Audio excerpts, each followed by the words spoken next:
This aircraft is the most advanced of its breed. Built around a first look, first shot, first kill ethos, it is all set to become the air-dominant stealth fighter of the 21st century. The Raptor is a killing machine, just like the name implies. As deadly as it looks, it's even more deadly when it gets out there and does its job. Deadly and undetectable at long range, this breathtaking fifth-generation fighter blends unmatched dogfighting with precision strike ground attack capabilities. You literally are able to swim through the sharks, and the sharks never see you and never know you're there. And at any point in time, you can reach out and touch them with deadly force. Capable of super cruise and packing a deadly array of state-of-the-art missile systems, this stealth jet of the new millennium can intercept and strike any target with near impunity. They die. They die without knowing where the Raptors are. They die without knowing that they were targeted. They die wholesale. Now, using unique footage, we'll take you on an all-access tour of America's newest superweapon, the F22 Raptor.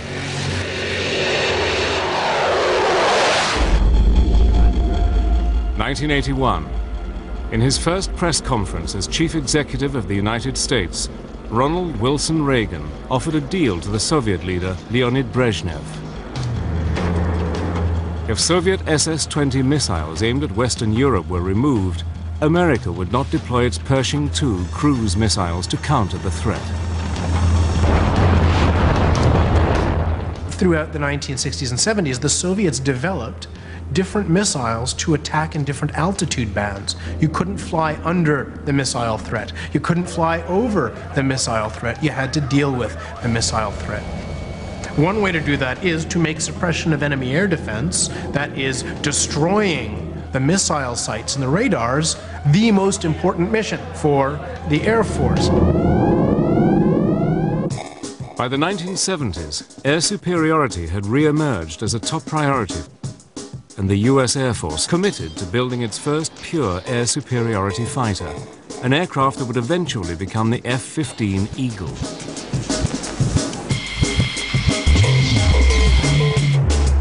But just as F-15s became operational in 1978, alarming new evidence suggested that the new fighter's superiority might only be temporary. US reconnaissance satellites passing over a Soviet flight test center north of Moscow discover new Soviet fighters being tested. One was the agile fighter, the Mikoyan MiG-29, but the other came as a huge shock to Western analysts. It was bigger than the F-15 and far bigger than any previous Soviet-built fighter, the Sukhoi T-10 prototype. At that time, the Soviet Union initiated some very aggressive programs to come up with counters. And both Mikoyan and Sukhoi, both those design bureaus, initiated new aircraft development efforts. And it appeared that they were on a track that would field some very advanced fighters. If the MiG-29 had concerned the American military establishment, the existence of the Sukhoi T-10 set alarm bells ringing. These are very good aircraft. They're aircraft that play in the same league as some of the top NATO aircraft, like Phantom, and ultimately like F-15. The goal is world peace. Just weeks into his first term, America's 40th president increased US defense spending by $32.5 billion and began the rearmament of the United States on a colossal scale. In 1981, the Cold War was getting very warm. As Reagan and Brezhnev squared up, the US Air Force concluded that it urgently needed a replacement for its F-15, an advanced tactical fighter, or ATF, that would have no equal. As American planners start to develop the concept of air-land battle to fight World War III, the US Air Force starts to think about the kind of equipment it wants to have when it comes time to fight the war. At that time, in the secretive black world of advanced aviation development, one technology had emerged at the forefront of all military aircraft development: stealth. During that period, the late 1970s, of course, in what we call the black world, in the world of secret programs, there was a great effort going on to come up with counters to these new Soviet weapon systems that could enable us to knock out their SAM system. And that, of course, led to the development of the F-117. Analysis of air-to-air combat in Vietnam, called the Red Baron study, had kick-started the race for stealth. An operational analysis study showed that in Vietnam that most aircraft were killed by other aircraft that they hadn't seen. So from this you get the idea that if the aircraft isn't seen, it has a tremendous advantage.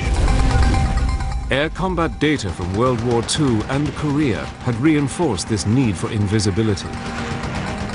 So from this, in a process of operational analysis, the US Air Force learns that what you really need to do is be invisible to the enemy.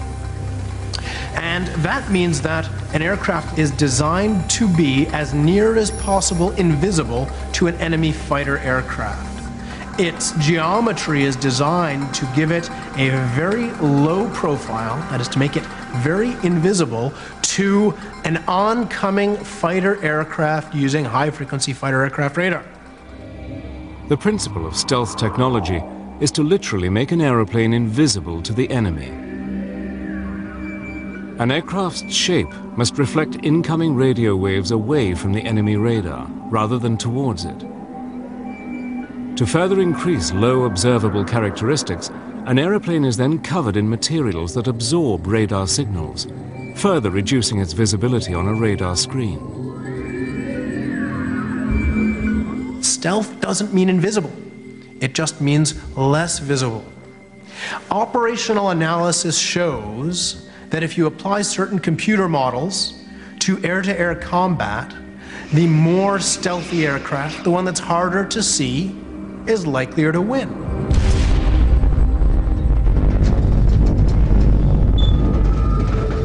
Leading the way in stealth technology was Lockheed's Skunk Works.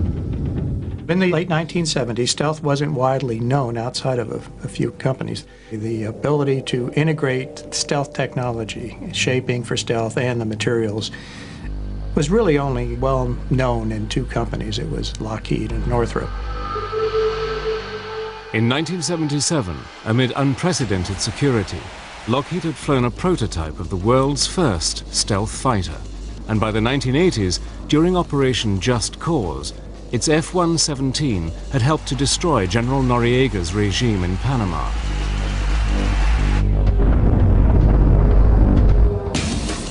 Now, the US Air Force decided that any new fighter must incorporate stealth technology and identified two other areas in which a future air superiority fighter should excel.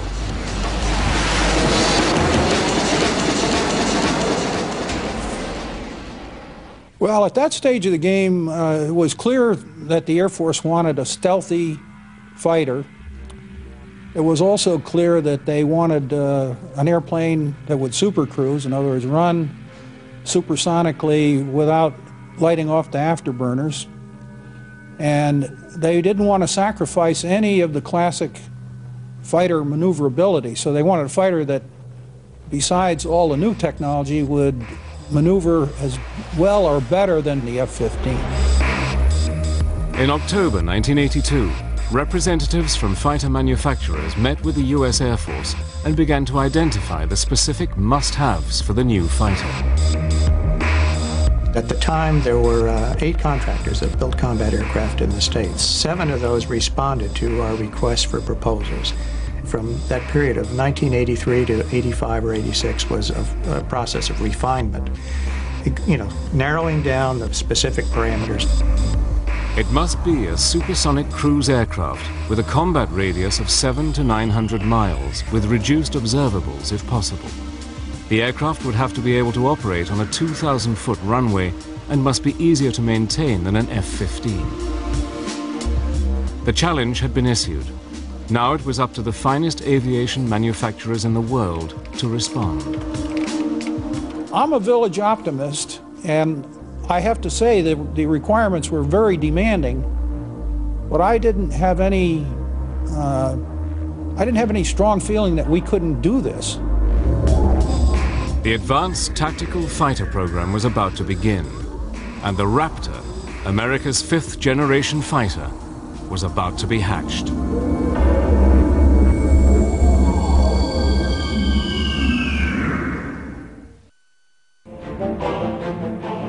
By 1983, US-Soviet relations had reached a new low. Following Leonid Brezhnev's death, the Politburo, now controlled by ex-KGB boss Yuri Andropov, had been labeled by Reagan as the focus of evil in the modern world. Continuing his policy of rearmament, Reagan announced plans for the Strategic Defense Initiative, better known as Star Wars, and Moscow reacted furiously. Попытки Вашингтона оправдать эти наращивания, которые американцы якобы должны наверстывать, это и мыслители. That August, when Korean Airlines Flight 007 on its way to Seoul from New York strayed several hundred miles off course into Soviet airspace, Russia acted. A fighter was sent up, and the civilian airliner with 269 people on board was shot down.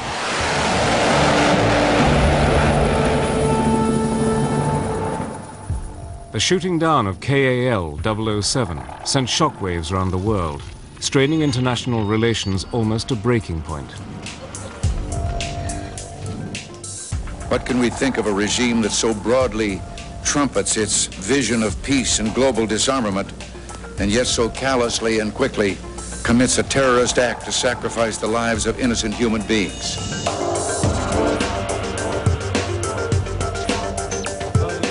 Reagan's reaction to the crisis strengthened US conviction that stealth would now be the prime requirement for America's new fighter.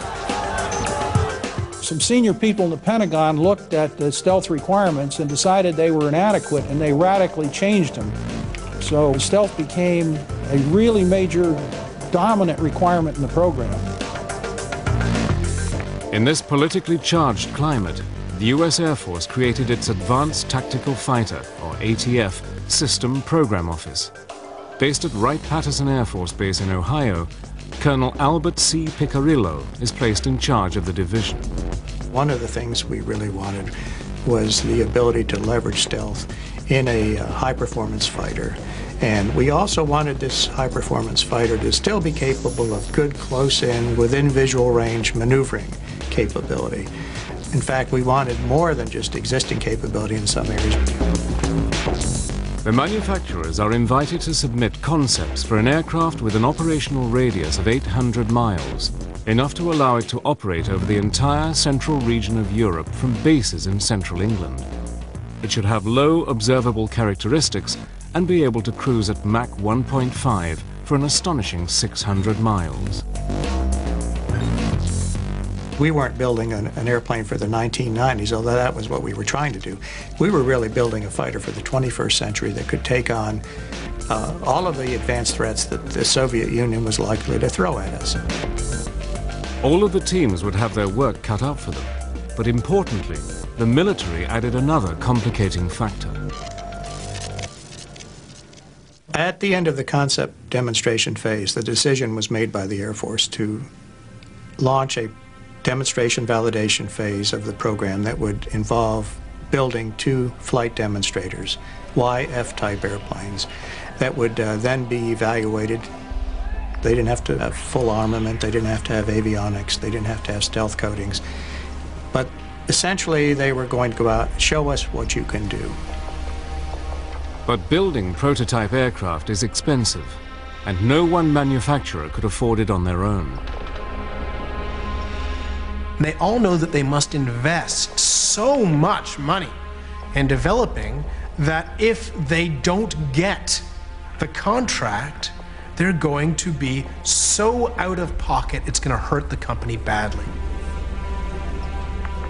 We in Lockheed made a policy decision at the CEO level that we would seek teaming. So the bottom line is we ended up deciding that we would team with Boeing and General Dynamics Fort Worth. Each manufacturer would submit a design for the Demonstration Valuation, or DEMVAL, competition, but had agreed that the winning company would be the prime contractor and its partners subcontracted to produce major components. Everybody's investment will be at least partly repaid because everybody gets a piece of the action. 7 designs for the Air Force competition were submitted for final evaluation. All of the 7 contractors came in with designs that were very feasible, and that could have been built. The question was, which were the best, and then how did we determine that they really were good enough? 2 manufacturers with strong experience in stealth technology, Northrop with its B-2 and Lockheed with its F-117, lead the way. Northrop's Advanced Tactical Fighter, or ATF design, was for an alien-looking aircraft with diamond planform wings and huge V-tails. It was a design that stressed speed and stealth. Northrop came in with an airplane that really, from the very beginning, looked just like the YF-23 that eventually was built and flown. Lockheed's entry echoed that of the F-117. Its vectored thrust, arrowhead shape, trapezoidal wings, and 4 tails ensured that the aircraft would be maneuverable. The fact was that Lockheed and Northrop had significant advantages in the fact that they had built stealth aircraft and flown them. There's a big credibility factor there. On October the 31st, 1986, both Lockheed and Northrop's ATF designs were declared the winners of the competition. Under the terms of the DEMVAL competition, each team would build 2 aircraft. At the end of the process, one of 2 designs would become America's new advanced tactical fighter. Costing billions of dollars, the new fighter would make a technological leap into the 21st century. Just 9 months after being selected to build 2 demonstration valuation fighters for the US Air Force, Lockheed shocked everyone and scrapped its original design. In July of '87, we looked at our design at that time, and we looked at what we thought it would weigh and how it would perform. And with no input from the Air Force, we decided to start over. So between July 13th of '87 and mid-October that year, basically that's where the F-22 came into the world. In a hectic 3-month process, with help from its partners, Lockheed produced a completely different configuration with a clipped delta wing. We changed to clipped diamond wings, which gave us almost the same aerodynamic performance, but a lot lower structural weight. We did the same thing with the trapezoidal horizontal tails, and the same thing with the verticals. Over the next 4 years, at a cost of just over $2 billion, America's tactical fighter competition became the largest program of its kind. And in 1990, just months after the disintegration of the Soviet Union, the shapes of the 2 rival designs were finally unveiled. And now, ladies and gentlemen, I proudly present to you the YF-22A, prototype for U.S. air superiority in the 21st century.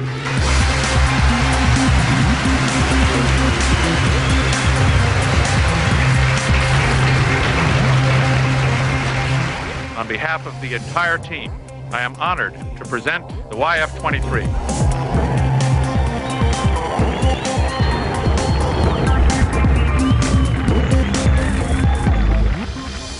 Northrop's version, called the YF-23, closely resembled its original design. Well, it was a most unusual looking aircraft, very futuristic. It had twin V-tails as opposed to what we call a cruciform, twin verticals and twin horizontals. It had a large trapezoidal wing, and it had a very slender shape when looked at from the edge-on view. In contrast, Lockheed's design, called the YF-22, seemed surprisingly conventional, with 4 tail surfaces, vectored thrust, a broad solid body and a conventional wing. But unlike Lockheed's other stealth aircraft, the F-117, radar-absorbent materials were not applied over the whole of the F-22, but used selectively on its edges, cavities, and crucial surface areas. You walk around the airplane, everywhere you look, what you see is something that's designed to do the job in the most efficient and effective way, and no wasted space, no wasted capability. It's truly an airplane that's intended and has been optimized for its job. The F-22 carries its weapons internally. 4 weapons bays are hidden in the central mid-body section. 6 missiles can be carried in the ventral bays, which are covered with bifold doors. The side bays will each hold 1 Sidewinder missile carried on a trapeze launcher. The mid-body section also houses the fighter's landing gear and complex inlet ducts. Right from day one on the F-22, we decided to put S-shaped inlet ducts on it. So the airplane is built with S-shaped inlet ducts so that there's no way a radar is ever seeing the forward face of the jet engine. Attached to the mid-body is the forebody, which accommodates the cockpit and advanced avionics. Both the YF-23 and the YF-22 are impressive-looking machines, but their performance still needs to be tested. The most crucial stage of the competition is still to come, the flight testing.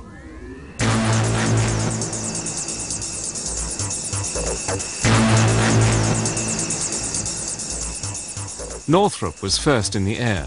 In August 1990, flown by Paul Metz, the YF-23 got airborne.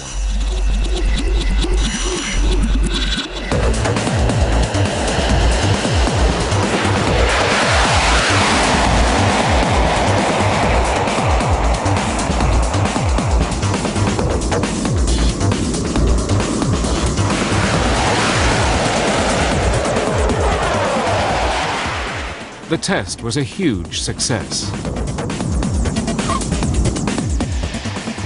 But Lockheed was quick to respond, and on September the 29th, at Edwards Air Force Base in California, Lockheed Chief Test Pilot Dave Ferguson prepared the Raptor for its maiden flight.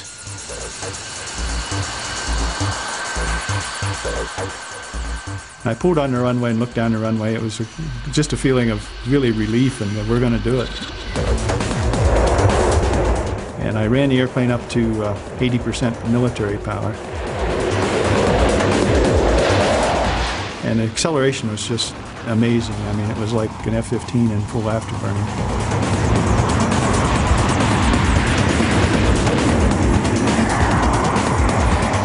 And I felt the only thing in this airplane that's ever flown before was me. And I think in the back of my mind I was saying, please fly, when I pulled the nose up, and it just lifted off.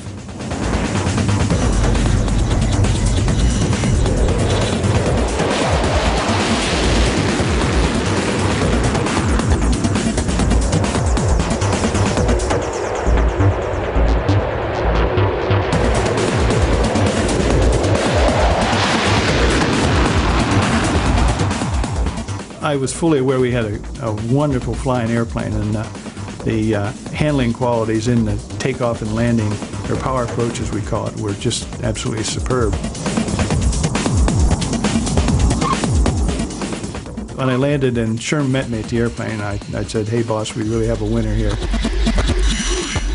The way the F-22 performed was no surprise to anybody who was involved in the program, not at all. I mean, my money has been on the F-22 from early 1985, and it'll be there till I'm gone. Over the next 3 months, the Raptor underwent a whole series of tests. The Air Force required both teams to give them performance projections, and then they were going to actually compare that with what the airplanes actually did in flight, subsonic, supersonic, at different altitudes, and so forth.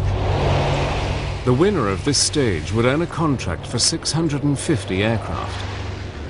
The decision would hinge not just on what the contractors promised, but on the Air Force's confidence in their ability to deliver.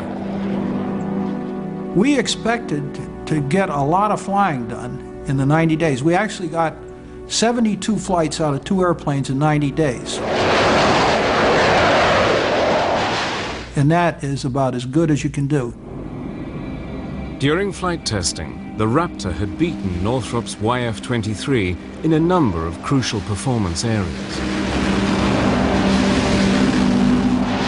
We focused on the supersonic testing, including supercruising, and we did something that Northrop didn't do, and that is we did launch a couple of missiles. We launched a Sidewinder out of the internal side bay on our prototype airplanes, and we launched an AMRAAM, long-range air-to-air missile, out of the internal weapon bays. The YF-22 had clearly shown that in every category it was far superior to any existing fighter. The Air Force was very impressed by what Lockheed had done. Their flight test program was very aggressive. They flew hard and fast. They flew many more hours and sorties than Northrop did. And all of that gave the Air Force confidence that they knew what they were doing, high confidence, and they could build a superior airplane.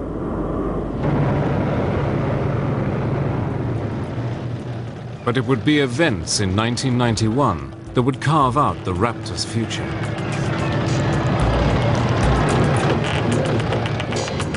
"22 minutes after midnight on January the 17th, 1991, Lockheed's stealth F-117 spearheaded US strikes against Saddam Hussein's regime. The performance of Lockheed's stealth bombers during Operation Desert Storm would give the company and its aircraft some priceless publicity. I think clearly Lockheed was benefited in 1991 by the Gulf War, where the F-117 was a star performer. And there were skeptics of stealth, even as late as that. That had to be beneficial to the program. But another aircraft also emerged from the Gulf War with a glowing reputation.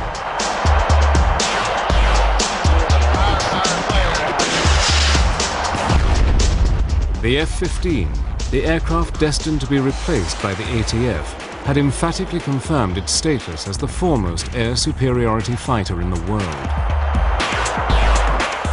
Now it appeared that the need for an advanced stealthy fighter, the F-22, might be totally unfounded. See, it's not like the F-15 wasn't any good. It's a good aircraft.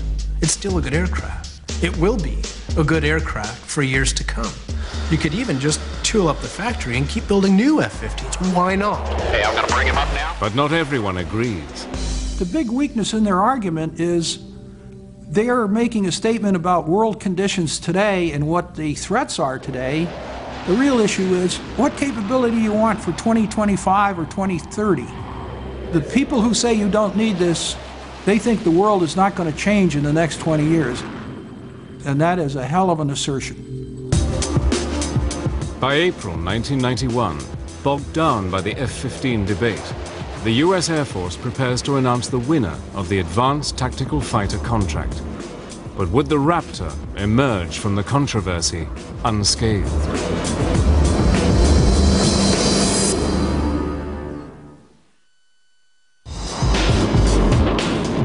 On April the 1st, 1991, the US Air Force awarded a $9.5 billion contract to the Lockheed, Boeing, General Dynamics team responsible for the winning F-22 Raptor design.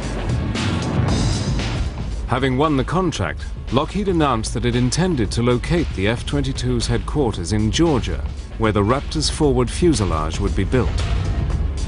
General Dynamics will build the F-22's mid-body section in Fort Worth, Texas, and Boeing would manufacture the wings and tail in Seattle, Washington.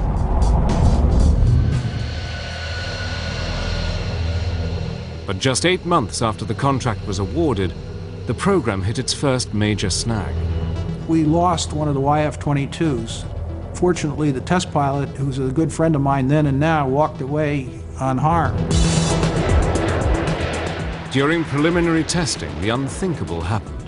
a YF-22 flown by Tom Morgenfeld crashed just after takeoff. As this unique footage shows, the aircraft's thrust vectoring system forces it to belly land on the runway. A key element of the Raptor's design, thrust vectoring uses movable exhaust nozzles to alter the angle of thrust from the two Pratt & Whitney engines. As the Raptor makes its low-level flyby, Tom Morgenfeld keeps the stick forward to keep the nose down. But as the landing gear is retracted, the thrust vectoring engages and pushes the aircraft towards the tarmac. As the pilot struggles to correct this change in direction, the Raptor seesaws. The fundamental error there had nothing to do with the airplane.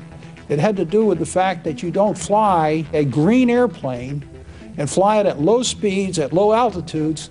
The cause of that accident was stupidity on the part of the management. It had nothing to do with technology. Despite the loss of the stealth aircraft, the program had achieved its major goals. 10 million man-hours of analysis, 4,000 hours of radar testing, and hundreds of hours of flight testing had gone into the development of the aircraft, even before construction was given the go-ahead. In fact, the F-22 has accomplished more flight testing than any other fighter prior to full-scale production. The first FA-22 built for the US Air Force was unveiled in a ceremony on April the 9th, 1997, at the company's headquarters in Marietta, Georgia.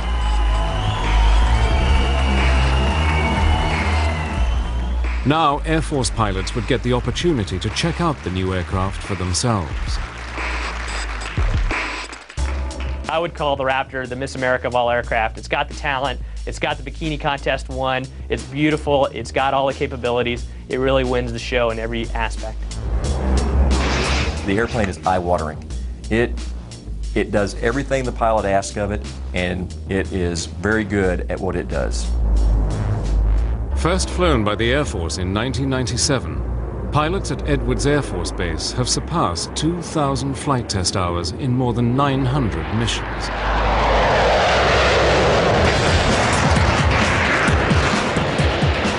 The first time I went out, one F-22, me, against four F-16s. And they told me what they were going to do. They were going to do everything possible to defeat my systems. And I watched exactly what they did the entire time and shot them all. It was almost too easy, and I was almost laughing in the cockpit. One of the key advances in the Raptor's design is its advanced cockpit and integrated avionics systems. But I think really where the Raptor gets its amazing capability is the fusion of all of the different sensors on the aircraft. You have a tactical scope that combines the information of all the other sensors on the aircraft into one display for the pilot. So as a pilot, you don't have to sort through the radar or another sensor to see what's going on around you. Information is power, and the way this airplane displays information to you, it gives you knowledge of the battle space. It's all about seeing what's out there in front of you and being able to make decisions about what to engage, when to engage, and how to engage it. I'd say integrated avionics does two things for me. Number one, it makes me a lot safer. It gives me less chance to crash my jet. It also makes every pilot who flies this aircraft more deadly. Instead of having to do 6 or 8 steps to achieve a kill, you really only have to do one. The Raptor carries a formidable array of ordnance. All of the Raptor's weapons are housed inside the aircraft. 2 bays at the bottom of the plane utilize a pneumatic-style hydraulic launcher that literally punch the missiles, or JDAMs, out of the aircraft with a force of 40 Gs. And 2 side bays house air-to-air missiles. Here, a trapeze launcher moves the missile outside the airframe very rapidly, a fraction of a second before the missile is fired. And to complement the Raptor's armament of 8 missiles, the fighter also has a gun. At one point in the evolution of the Advanced Tactical Fighter program, the US Air Force had raised the question of eliminating the gun to save weight. I think that the designers of the F-22 realized mistakes of the past, like the F-4 initially being designed without a gun, and realized that you should never say never about a threat that you're going to face or a situation you're going to find yourself in. And so the Raptor has designed itself a gun. Will anybody get close enough for us to use the gun? Well, hopefully not, probably not. By the late 90s, pilots in the Raptor program were convinced that their aircraft was made of the right stuff and would easily be able to outperform and destroy any other fighter in existence. It is the sum of the parts that makes the F-22 so capable. Probably most important in my eyes is the stealth. Having an aircraft that nobody can see is just a tremendous, tremendous advantage. The speed, the maneuverability, the precision, all those factors are incredible also. So when you put everything together, the Raptor is just incredible. But this belief was exclusively based on controlled flight and missile firing exercises. What the Raptor's pilots really needed was combat experience, and they were about to get it. Before the FA-22 Raptor enters operational service with the US Air Force in the autumn of 2005, it will have completed thousands of hours of vigorous combat testing. But since Desert Storm, critics of the F-22 program claim that the F-15 Eagle, destined to be replaced by the Raptor, already has the attributes necessary to remain the world's preeminent air superiority fighter well into the new millennium.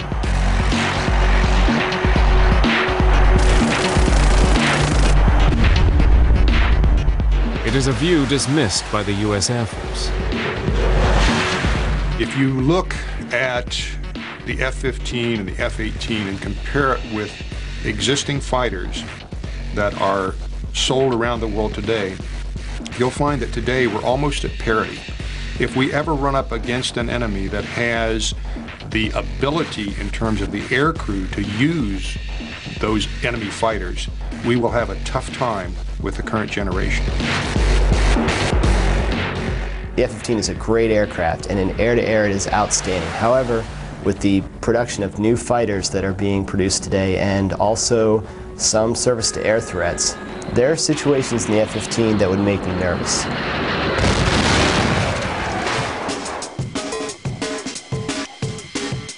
In March 2003, supporters of the F-15 got the opportunity to see whether or not the Eagle was still the best fighter in the sky.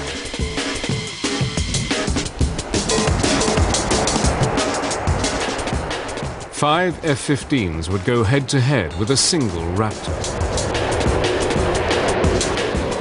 Although no missiles would be used during the exercise, the sorties would closely resemble actual combat. No quarter would be given by either side. This was a kill or be killed exercise. There was 5 adversaries and me, and my biggest concern was running out of weapons too soon. All 5 F-15s are flown by experienced F-22 pilots. One by one, the Raptor brings them down. I could never see them. I never knew that they were there, and I died. You got someone locked? Roll up. I could hear him on the radio calling his simulated missile shots, Fox 2, and knowing that this was getting really unnerving because I could also tell his range was closing rapidly on me. There, 17,000, splash, splash. I don't think anybody ever saw me the entire time that while we were out in the airspace. Bandit, bandit. Fox.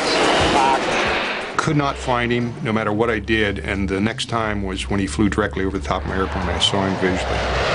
Well, in 3, 2, 1, snap. I know firsthand from flying the Raptor against other aircraft and flying other aircraft against the Raptor that it's like clubbing baby seals. It's so easy. The first indication you have that an F-22 is out in your area of responsibility is when you are in your parachute heading down towards Earth and your jet is falling a little bit faster than you are. In combat testing with F-15s, the FA-22 Raptor has emphatically proven its doubters wrong. There have been times when the Raptor has gone up 2 versus 8 against F-15s, and it ends up being boring for the adversaries because no matter what they do, they die. Having flown the F-15 and now having flown the Raptor and seen combat, I would not want to be on the receiving end of what the FA-22 is capable of. We will take on anything, any combination of the latest aircraft that we can throw at ourselves, and we usually win. To date, 27 FA-22 Raptors have been delivered to the U.S. Air Force and are in limited operation at Edwards, Nellis, and Tyndall Air Force bases. Many more will follow. The Air Force has agreed to a final production run of almost 300 aircraft. I think 300 FA-22s will tip the scales of any conflict in our favor. I think that any country who sees 300 FA-22s flying towards it has got to get a little nervous. Lockheed expects that a full production rate of 60 aircraft per year will have been achieved by the end of 2004. And with components and parts coming from 46 congressional states, the FA-22 is truly a national effort. Costing a massive $93 million each, the Raptor is certainly the world's most expensive fighter aircraft, but for many, it is money well spent. Yeah, this was something special. This was not like an F-15 on steroids or an F-16 on steroids. This was the real thing with a leap of technology that's orders of magnitude better than what we have now. The interesting thing about the F-22, though, is it is a fixed volume with an infinitely increasing ability in terms of its computer capabilities. If you think about the airplane, it has fixed holes in the sides of the fuselage where computers sit today. In the future, there will be more computer capacity that requires less power going in that same physical hole. So the FA-22, over the course of its life, will only become a more and more flexible and more potent machine as computer capacity increases. America's FA-22 Raptor was created out of the Cold War fear that Russian-made fighters would sweep aside the F-15. But the world has changed since the frigid days of the Cold War. The Soviet Union no longer exists, and the F-15 has more than earned the fear and respect it commands as the current frontline fighter for the US Air Force. But the Raptor, Lockheed's FA-22, looks all set to carry US Air Force doctrine well into the 21st century. I'd be terrified to go into the arena with something like that. I really would. I've been on the receiving end of it in testing and mentally translated myself to what if this was combat, and it is a unnerving and a disquieting feeling to fly in the same airspace with one of these airplanes. I would say that it's not fair to our enemies or even our own technology to fight against the Raptor, but the goal of war isn't fair, that we don't go into combat because we want a fair fight. We want to win as fast as possible with as little loss of life as possible. And the Raptor allows that to do that for generations to come. In today's changing world, there are few certainties. But the rule of the Raptor, America's air dominance fighter, over the skies, is one of them.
recording.